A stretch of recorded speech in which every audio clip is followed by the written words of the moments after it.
दिसतोय परक्याचा, आपुलाच चेहरासा दिसतोय परक्याचा, नसे सुटणार नाजूक गुंता दोष न चरख्याचा, आपुले मी म्हटले जे होते पाहुणे ते, तरी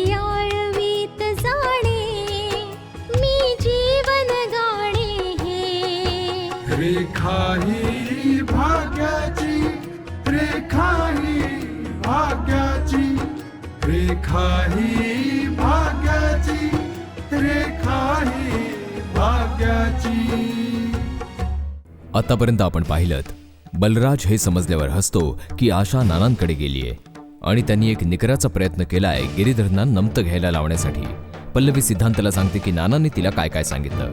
बलराज आणि त्यांचं संपूर्ण कुटुंब आशाची थट्टा करतात. सोहनलाल नानांवर भडकतात की हा त्यांचा घाईघाईने घेतलेल्या निर्णयाचा परिणाम आहे. आता पुढे आपण जी गोष्ट सिद्ध करू शकत नाही त्या गोष्टीबद्दल चर्चा करण्यातही काही अर्थ नसतो. आपल्याकडे सगळं काही असून सुद्धा पाहत राहण्याशिवाय दुसरा काही पर्याय नाही आहे बाबा. म्हणजे तुझा या गोष्टीवर विश्वास नाहीये? मी विश्वास ठेवण्याने काय होणार आहे बाबा, पण मी गायत्रीला कसं पटवून देईन? मला त्रास तर या गोष्टीचा होतो की माझी ईर्ष्या आणि अहंकारामुळे जे काम मी नाही करू शकलो ते काम तुम्ही सगळ्यांनी केलं. तो तुम्हा लोकांचा अहंकारच होता बाबा की तुम्ही आणि कामिनीने दोघांनी आमच्या बोलण्याकडे दुर्लक्ष केलं आणि आशाचं लग्न करून दिलं. बेटा, माझ्या या गुन्ह्यासाठी तुझ्या दृष्टीने काय शिक्षा आहे? जी काही शिक्षा असेल मला सांग तू. मी हसत हसत बोगीन ती. बेटा बेटा, तू समजू शकतोस की आशाची अवस्था पाहून ज्या परिस्थितीतून मी चाललोय त्यापेक्षा मोठी शिक्षा आणखी काही असूच शकत नाही. तुमचं म्हणणं आहे की गोविंदला वाचवण्यासाठी हे सगळं केलेलं आणि मग ही गोष्ट समोर येते की वास्तवात खून गोविंदने नाही विजयने केलेला. आणि आता या प्रकरणात आशा काय करणार आहे याचा सुद्धा विचार करायला लागेल ना बाबा. मला असं वाटतंय बेटा, आशा न्यायाचा मार्ग सोडायला कधीच तयार नसते. त्यामुळे विजयने पल्लवीशी संबंध वाढवलेले आहेत. तो कायद्याच्या दृष्टीने गुन्हेगार आहे की नाही हे मला नाही माहीत, पण इतकी खात्री मात्र जरूर आहे की तो आशा आणि पल्लवीचा गुन्हेगार आहे. गुन्हेगार आहे तो.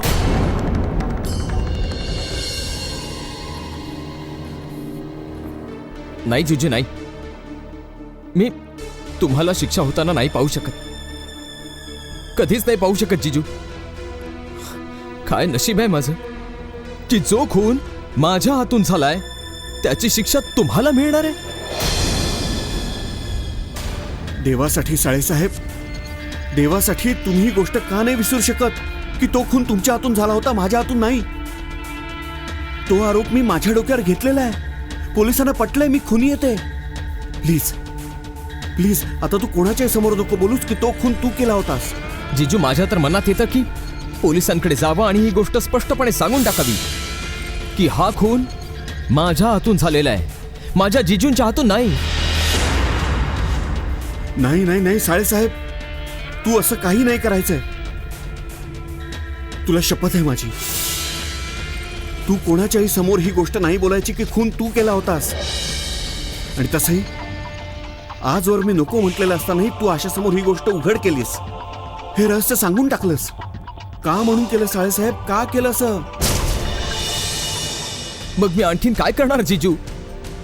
यापेक्षा जास्त आणखीन काय वाईट असणार की जिला पत्नी बनवून मी या घरात आणलं ती तुम्हाला शिक्षा मिळून द्यायला निघाली. जो खून माझ्या हातून झालाय त्या गुन्ह्याची शिक्षा ती तुम्हाला मिळवून द्यायला निघाली. मी कसं गप्प बसायचं जिजू? पण साळेसाहेब, तू सांगून सुद्धा काय फायदा झाला? आशाने तुझं काय ऐकलं तर नाहीच ना. ती खूप हट्टी मुलगी आहे, तुला कल्पना आहे या गोष्टीची. आणि ती आजही या गोष्टीवर अडून बसलीये की ती मला गुन्हेगार सिद्ध करेल आणि शिक्षा भोगायला लावेल. मला माझ्या नशिबाच्या हवाली कर साळेसाहेब. माझ्या नशिबाचा फैसला तर होऊन गेलेला आहे. अरे, मी माझ्या आयुष्याचं एक पर्व तर जगून घेतलेलं आहे. आता तुला जगताना बघायचं बाकी. आणि जिथवर तुझ्यासाठी जेलमध्ये जायचा प्रश्न आहे ना, तर मी जाईन जेलमध्ये. काही पर्वा नाही मला माझी. नाही जिजू, नाही. मी तुम्हाला शिक्षा नाही होऊ देणार. अजिबात नाही होऊ देणार. नाही साळेसाहेब, नाही. तू असं काही नाही करायचं. असं काही नाही होऊ द्यायचं. मी म्हटलं ना तुला, तू कोणाच्याही समोर तुझं तोंड नाही उघडायचं. ही गोष्ट नाही बोलायची की तो खून तू केला होता. समजलं ना तुला? तू असं काही नाही बोलायचं. तुला शपथ आहे माझी.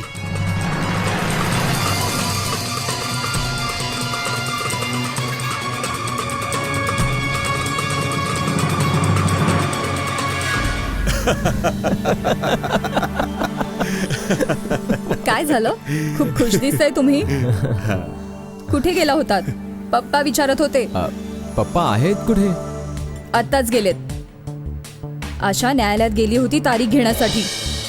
ती आता नुकतीच तारीख घेऊन परत आलीये. आणि तुम्ही दोघं हसताय? तारीखच घेतली आहे ना दीदी. आता बघूया की आशा ही केस कशी लढते आणि कोणाच्या विरुद्ध लढते. खरं तर रिद्धिमा, आम्ही आशाची दिशाभूल करण्यासाठी असा ड्रामा केला की रोहितचा खून मी नाही, साळेसाहेबांनी केलाय. ती कधीच मान्य नाही करणार, कारण तिला माहितीये की आपण खोटं बोलतोय. म्हणूनच आम्ही विचार केला की आधी आपण आशाला या गोष्टीची खात्री पटवून देणं खूप गरजेचं आहे की रोहितचा खून मी नाही, साळेसाहेबांनी केला होता. आणि तिला या गोष्टीची खात्री पटवून देण्यासाठी आम्ही एक नाटक केलं. आशाला ऐकू जाईल असं.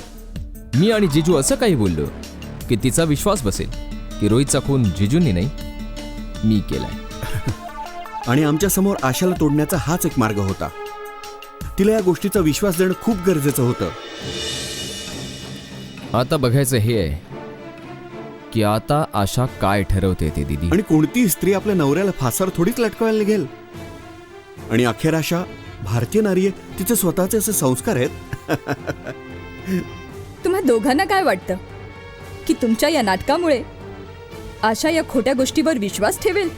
कधीच नाही. ती खूप हुशार आहे. ती खूप दूरचा विचार करते. ती कितीही दूरचा विचार का न करो, आता तर तिला ऐकावंच लागेल. कारण आम्ही तिच्या विचारांवरच प्रहार केलाय. आणि या प्रहाराचा परिणाम आपल्याला आता लवकरच बघायला मिळेल.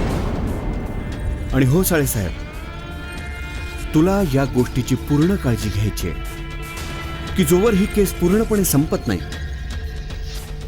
आशाच्या समोर तुला याच गोष्टीवर अडून राहायचं आहे की रोहितचा खून माझ्या हातून नाही, तुझ्याच हातून झाला होता.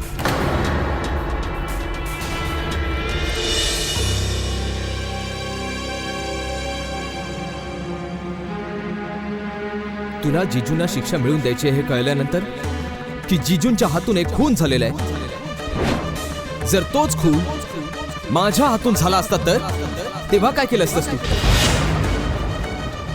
विचार कर जरा. न्यायाच्या मार्गाने चालण्याची खूप हौस आहे ना तुला. विचार कर की जे काही मी आता बोललोय ते खरं असेल तर काय करशील तू? आपल्या नवऱ्याला फासावर लटकवणार आहेस तू? कसला विचार करतेस? उत्तर दे. तू असं काही नाही करायचं. तुला शपथ आहे माझी, तू कोणाच्याही समोर ही गोष्ट नाही बोलायची की तो खून तू केला होता. आणि तसंही आजवर मी नको म्हटलं असतानाही तू आशासमोर ही गोष्ट उघड केली आणि हे रहस्य सांगून टाकलं. का म्हणून केलं साळेसाहेब? तू का केलं? देवा, अखेर सत्य काय आहे? आजवर मी गोविंदला खुनी समजत आले. मग हे खोटं आहे का? आज विजयच्या बोलण्यावरून असं वाटतंय की सत्य हेच आहे. कोणी गोविंद नाही, विजय. माझं स्वतःचं सौभाग्य, माझा नवरा खुनी. मी काय करू आता? एका स्त्रीला न्यायाच्या मार्गाने जाणं इतकं कठीण, इतकं त्रासदायक का असतं? हे कसलं धर्मसंकट आहे देवा? कसल्या धर्मसंकटात टाकलंस तू मला? ही कसली परीक्षा आहे? न्यायाच्या मार्गाने चालण्याचा माझा पण आता तुटणार आहे.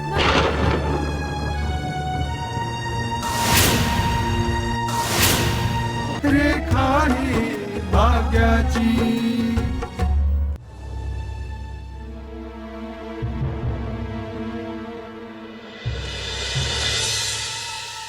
अरे, तुझ्या डोळ्यांमध्ये अश्रू? मला तर वाटलं होतं की या केसची तारीख मिळवल्यानंतर तू तर अगदी तोऱ्यात असशील. एखाद्याला न्याय मिळवून देणं यात तोरा आणि अहंकाराचा प्रश्न नसतो, तर कायद्याच्या सन्मानाचा प्रश्न असतो. तू कायद्याचा सन्मान करता करता तू स्वतःचा सन्मान गमावून बसलीयस. तुला असं का नाही वाटत की एका बाईसाठी तिचं घर आणि तिच्या नवऱ्यापेक्षा मोठं आणखी काहीही नसतं? पण हे सर्व तू विसरून गेलीयस. मी काहीही विसरलेले नाहीये. कायदा आणि न्यायाच्या बाता मारतेस अगदी तसंच जसं एक वकील बोलत असतो. तो आपल्या विजयासाठी कोणाही निरपराध माणसाला फासापर्यंत नेऊन पोचवतो. तूही तेच करतेस सुनबाई, कारण माझ्या नवऱ्याला शिक्षा मिळवून देणं हा काही न्याय तर असणार नाही. पण ही बाब बहुतेक तुला खूप उशिरा समजेल. मला सगळं समजायला लागलंय, पण तरीही मी कायदा आणि न्यायाचा मार्ग नाही सोडणार. काय कायदा आणि न्यायाचं टुमणं लावून ठेवलेस तू? तुझा कायदा आणि न्याय कोणाचंही सौभाग्य हिरावून घेऊ शकतो, पण परत नाही देऊ शकत. पण या गोष्टीने तुला काही फरक तरी कुठे पडतो? पण इथे प्रश्न आहे माझ्या सौभाग्याचा. जर हाच आरोप विजयवर असता तर काही तू त्यालाही शिक्षा मिळवून दिली असतीस? गप्प का आहेस? उत्तर दे. जर हाच आरोप उद्या विजयवर झाला तर काही तू त्यालाही शिक्षा मिळवून देशील? माहिती नाही, पण मी जेव्हा जेव्हा विचार केलाय हाच विचार केलाय की जर माझ्याकडून कोणता गुन्हा झाला तर मी स्वतः कायद्याच्या समोर येऊन स्वतःसाठी शिक्षा मागितली असती, जेणेकरून कायदा आणि न्यायाचा सन्मान कायम ठेवू शकेन.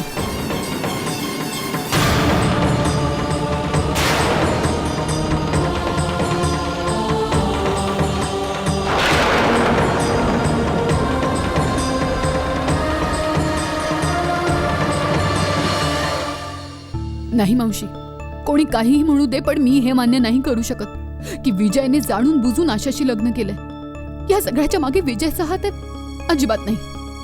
हे बघ बाळा, मला माहितीये तू विजयवर प्रेम करतेस आणि मलाही तुझं सुखच हवंय. पण काही प्रश्न असे नक्कीच आहेत ज्यांची उत्तरं कदाचित विजयलाही ठाऊक नाहीये. कोणते प्रश्न? मी सांगतो. लग्नाच्या आधीच नाही, लग्न झाल्यानंतरही विजयने त्याचं आशाशी लग्न झाल्याचं तुझ्यापासून लपवून ठेवलं का? सोहन काका, हो त्याने सांगितलं तर होतं की त्यावेळी तो मनातून घाबरला होता. आम्ही हे समजत होतो की बँगलोर कॉलेजमधून जे पत्र आलं होतं ते बाबांनी पाठवलं.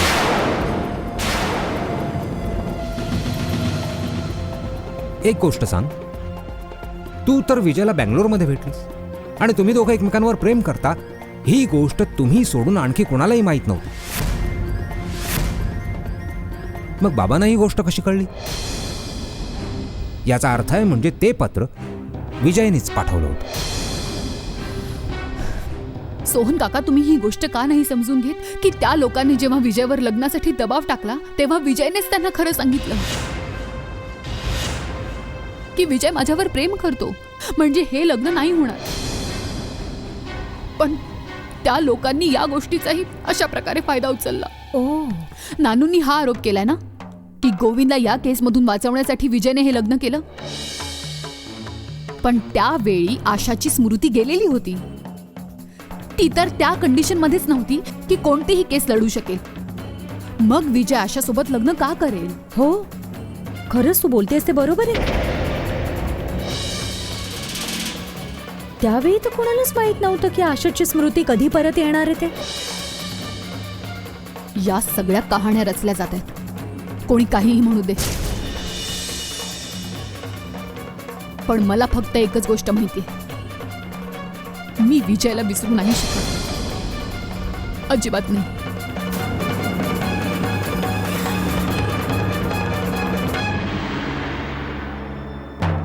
पल्लवीच्या प्रश्नाचे उत्तर खरोखर तुमच्याकडे नसणारच आहे.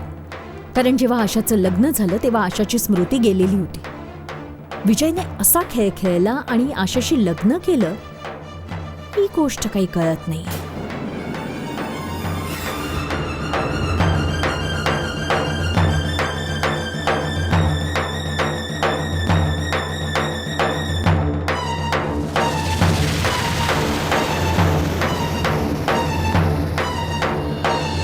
रेखा ही भाग्याची. कधी कधी सत्यालाही पुराव्यांवर अवलंबून राहायला लागतं. सोहनलाल मला भेटायला आला होता आणि मला म्हणत होता की आपलं म्हणणं खरं आहे हे सिद्ध करायला आपल्याकडे पुरावे आहेत का. म्हणजे सत्य सिद्ध करण्यासाठी आपल्याला खोटे पुरावे उभे करायला लागतील. बेटा, पल्लवी आपल्या सगळ्यांना चुकीचं समजते आणि तिला समजावण्यासाठी आपल्याला सत्य तर सिद्ध करावंच लागेल. बाबा, ही गोष्ट खरी आहे हे सिद्ध करण्यासाठी आपण पुरावे कुठून निर्माण करणार? आणि ही गोष्ट आपल्या सगळ्यांना ठाऊक आहे की यावेळी पल्लवी विजयच्या प्रेमापायी वेडी झालीये म्हणून तिला काहीच कळत नाहीये. पण सोहनलालला तर ही गोष्ट समजावता येऊ शकते ना? सोहनलालला हे सत्य समजलं तरी पण तो काय करणार? मला चांगलंच ठाऊक आहे की गायत्री या बाबतीत काय विचार करत असावी आणि तिला समजावणं सोहनलालच्या हातामध्ये नाहीये. त्या तर आशाच्या आयुष्यात गुंता निर्माण करण्यासाठी जाणून बुजून पल्लवीला विजयकडे पाठवायच्या मागे असते. बाबा, तुम्ही तुमच्याकडून ही गोष्ट गायत्री आणि सोहनलाला समजावली आहे ना? आता ते त्यांच्यावर डिपेंड करतं की ते पल्लवीला काय समजावता येते. त्यांनी थांबवलं पाहिजे, ही त्यांची जबाबदारी आहे.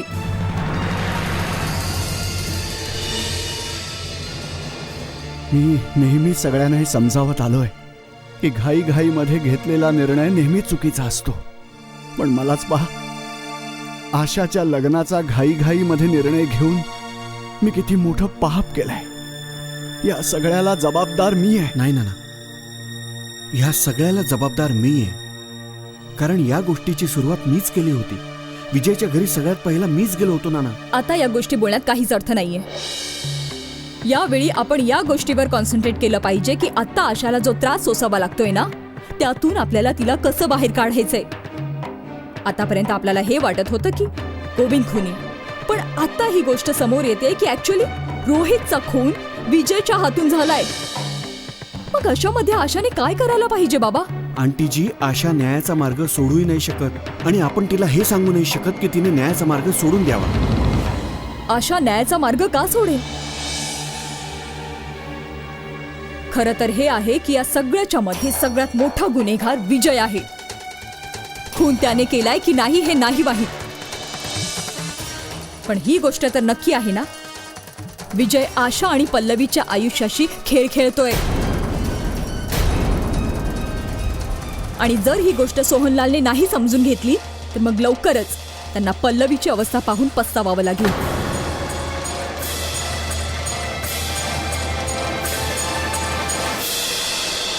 रेखा ही भाग्याची.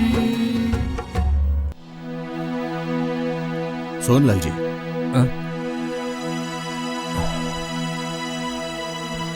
या. काय म्हणता? कसं आहे? मी ठीक आहे. नमस्कार. तुम्ही कसे आहात? खरं तर आशा आणि अजयवर झालेल्या हल्ल्याच्या संदर्भात जरा बोलायचं होतं. आणखी काही कळलंय का इन्स्पेक्टर? हो, आशाच्या जबानीच्या आधारे आम्ही हे स्केच तयार करून घेतलंय. हे बघा, तुम्ही याला ओळखता का? नाही, मी याला कुठेच पाहिलेलं नाही. तुम्ही कधी पाहिलं का यांना? कोण आहेत हे दोघं? हे दोघं बब्बन आणि मुन्ना आहेत, पण सध्या दोघं शहरातून फरार आहेत. पण मग यांची आशाशी काय दुश्मनी होती? बब्बन भाड्याचा शूटर आहे. उघड हे काम दुसऱ्या कोणीतरी यांच्याकडून करून घेतलं. आता या गोष्टीचा खुलासा तेव्हाच होऊ शकतो जेव्हा या दोघांना अटक होईल.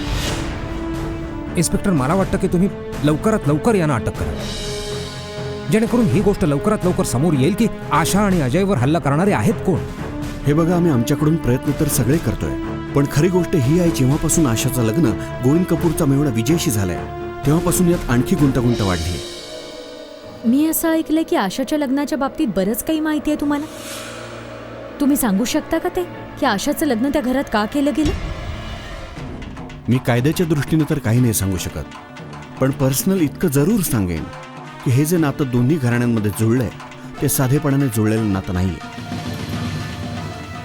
उलट चाल खेळून जुळवलेलं नातं आहे, स्वतःच्या स्वार्थाच्या पायावर जुळवलेलं नातं. आता तर बस याचा शेवट पाहायचा बाकी आहे. एनिवे, निघतो मी. Okay inspector. बरं.